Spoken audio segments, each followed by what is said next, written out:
Welcome to the Healthy, Wealthy, and Smart podcast. Each week, we interview the best and brightest in physical therapy, wellness, and entrepreneurship. We give you cutting-edge information you need to live your best life, healthy, wealthy, and smart. The information in this podcast is for entertainment purposes only and should not be used as personalized medical advice. And now, here's your host, Dr. Karen Litzy.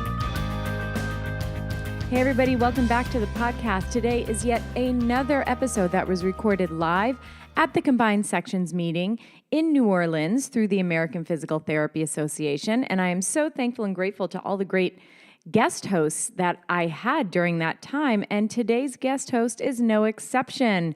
Today's episode is hosted by Carrie Fuller. She is a physical therapy assistant certified in neurodevelopmental treatment, a professional yoga therapist candidate in the practice of medical therapeutic yoga, and received PTA recognition of advanced proficiency in neuromuscular physical therapy from the APTA. In 2012, Carrie earned a Bachelor's of Arts summa cum laude Disability Studies in 2016 at the City University of New York. Carrie is currently the New York Physical Therapy Association Greater New York District Secretary and has been a Greater New York District Delegate to the Delegate Assembly for the past 8 years. At the national level, Carrie is the elected PTA caucus representative of the New York chapter and will have participated in the APTA House of Delegates for 7 years coming this June. God love her. She is interviewing another powerhouse New York physical therapist, Dr. Peggy Lynam. She has been practicing as a PT for 36 years. She is currently an associate professor in the DPT program at Long Island University, Brooklyn. She is board-certified clinical specialist in neurologic physical therapy, and in addition to her faculty roles, she maintains a part-time home health practice, providing service mainly to geriatric adults with neurological conditions. Peggy is also highly involved in the New York Physical Therapy Association and the American Physical Therapy Association, being a chief delegate to the House of Delegates herself.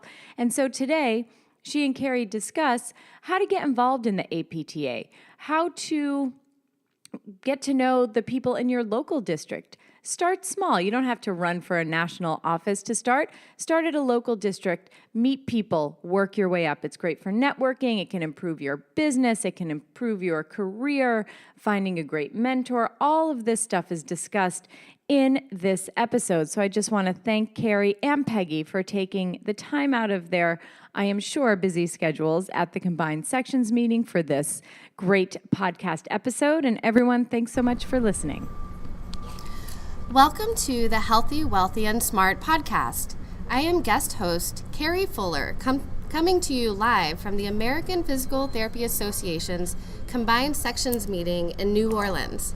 I am excited to be here sitting next to Dr. Peggy Lynam, DPT, today. Welcome to the podcast, Peggy. Thanks, Carrie, for inviting me to speak with you today.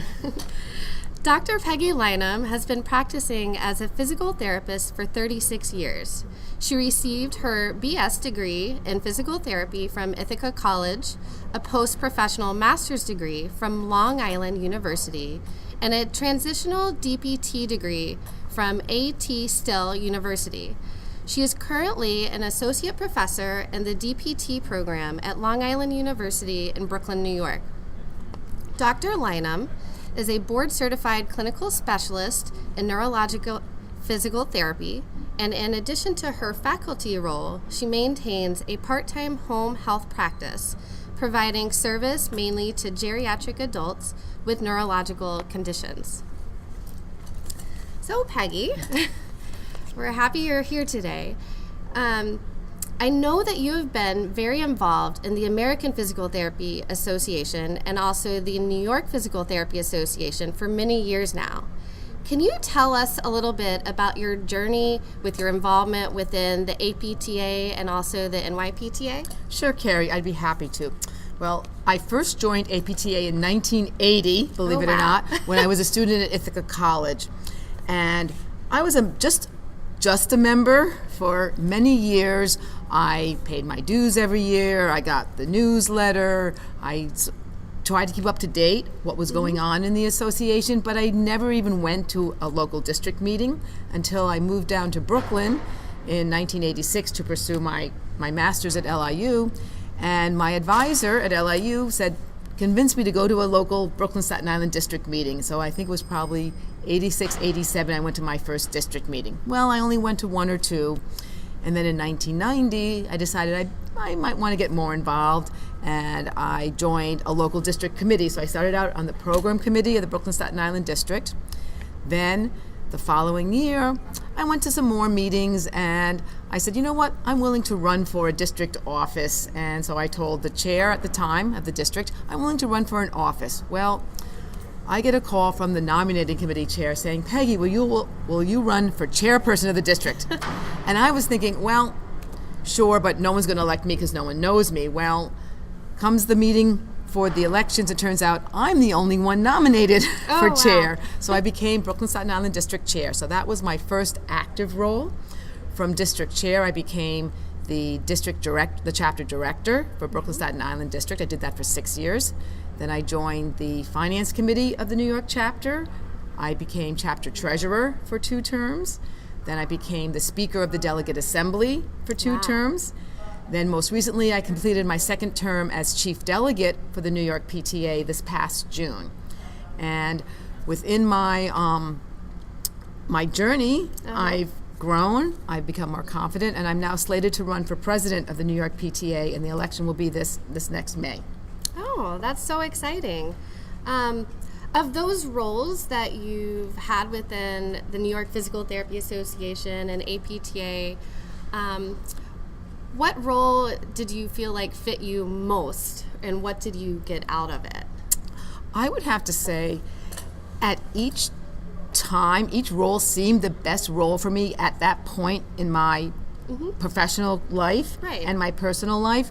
So when I was treasurer, I thought it was a good role for me. When I love being speaker of the delegate assembly. Oh, great. I'm a rules person, and the speaker has to know Robert's rules, and we run our delegate assembly, our annual business meeting in the New York chapter, and I love being speaker.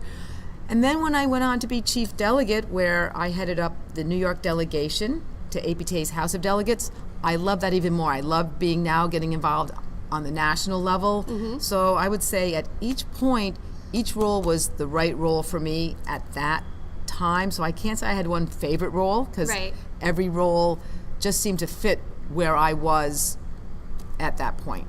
Awesome.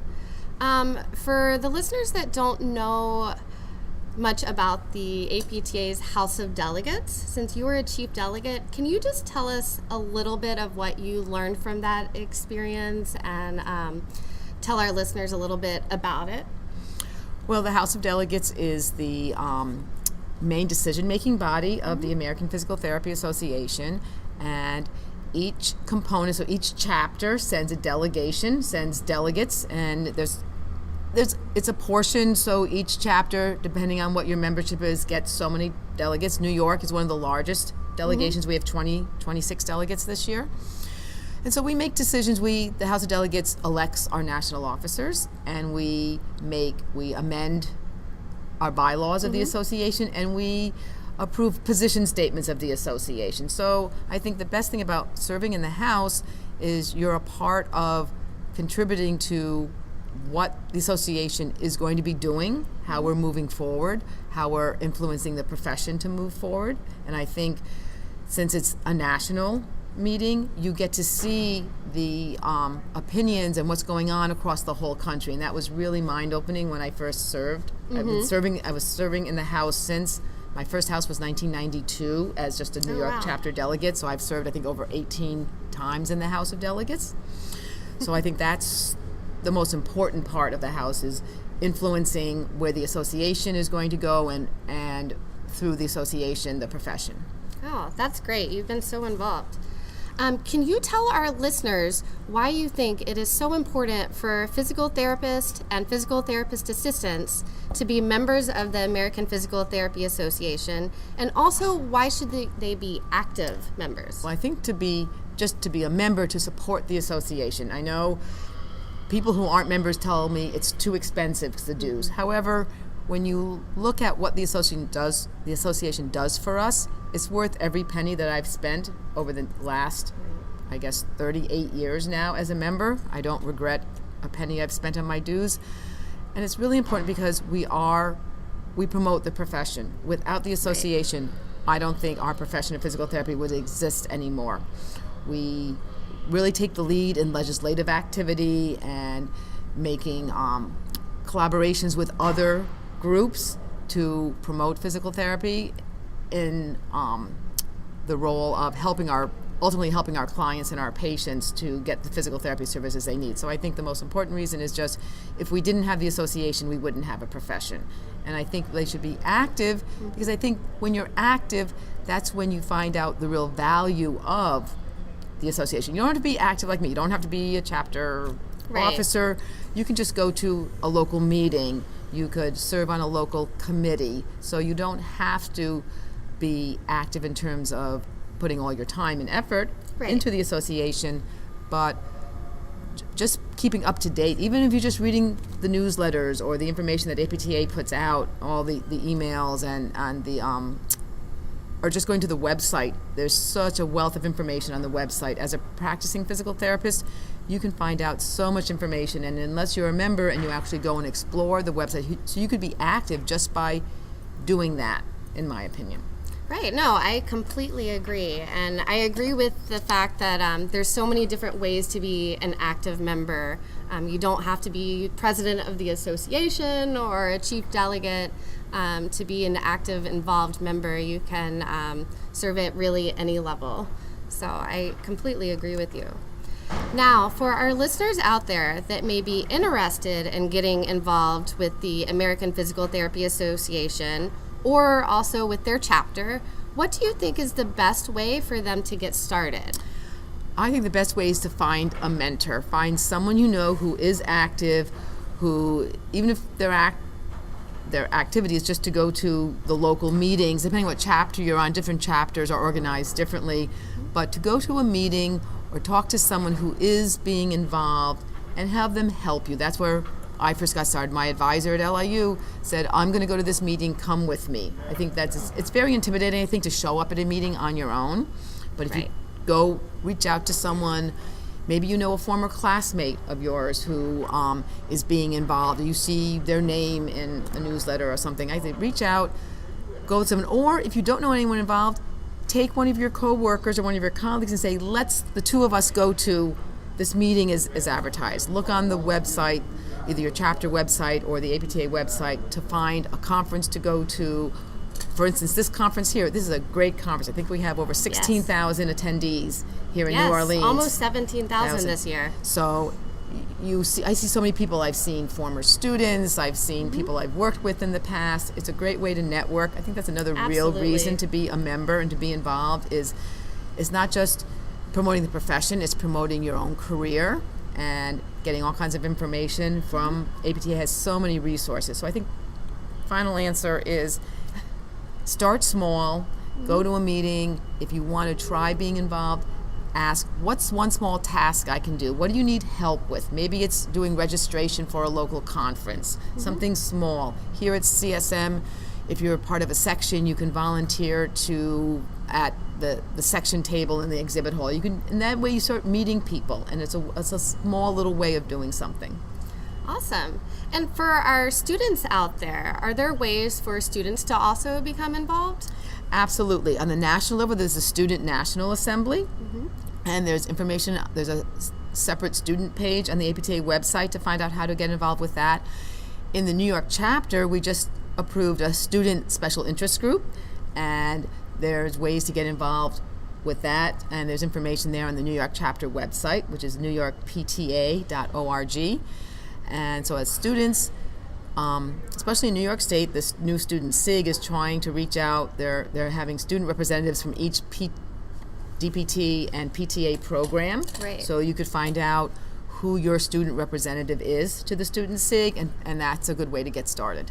That's great. And I think it's really great to get started as a student. I know when I was a student, I went to the National Student Conclave, and I went to CSM as a student. My first CSM was actually right here in New Orleans. Oh, that's very interesting. And it was really a great way to start and kind of just see what is out there within the APTA and find ways of getting involved. So yeah, another way is for students to ask your faculty. Your faculty might be involved. In New York, the New York Board of Directors has a director's intern program where students from the programs in New York can attend a board of directors meeting and get funded by the chapter, and that's a way, if you're interested in that level of involvement, a way for a student to get involved. That's fantastic. So if students want to get involved in your chapter in New York, who do they go to? Is there a link on the website? There should be a link on the website Okay. for the student special interest group. Okay. And if they're interested in, say, serving as a student intern, their program director or program chair should have the information, because the chapter will send out opportunities for students to attend different meetings to their program directors, and they should have the information about how to get involved. Great. That's wonderful. All right. Well, thank you, Dr. Lynam, for joining the podcast today.